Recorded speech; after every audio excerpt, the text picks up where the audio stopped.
যেই সূরা শত্রুকে অন্ধ করে দেয়। কি করে দেয়? এই সূরার প্রথম 9টা আয়াত যদি বিপদে পড়ে, শত্রুর কবলে পড়ে আপনি তেলাওয়াত করেন, শত্রুর চোখটারে অন্ধ করে দিবে কে?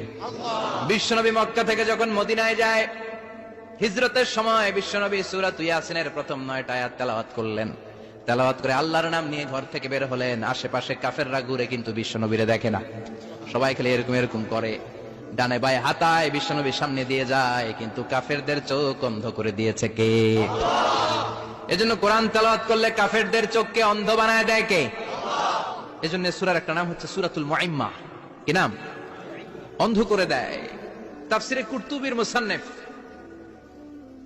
ইমাম আল কুরতুবী, উনাকে জালিম বাদশা বন্দী করেছিল। ওনার তাফসিরে এসেছে উনি শক্তিশালী লোক ছিলেন, জেলখানা ভেঙে বাঁচার জন্য দিছে দৌড়। উনারেও ধরার জন্য জালিম বাদশার সৈনিকেরা ঘোড়া নিয়ে রওনা হয়েছে। উনিও দৌড়ায়, ঘোড়াও পেছন থেকে আসে। ওমিয়া মানুষ কি ঘোড়ার দৌড়ের সাথে পারে? উনি হাঁটতে হাঁটতে হয়রান হয়ে এক বালুর ময়দানে যে ধপাস করে পড়েছে।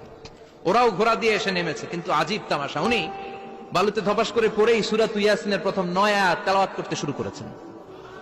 ওরা নিচে নেমে ডানে বায়ে সামনে পিছনে খালি খুঁজে, কিন্তু দেখে না, সামনেই কিন্তু বসা।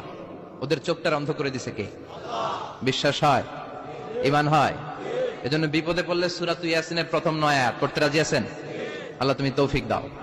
আর জোরে পড়েন আমিন।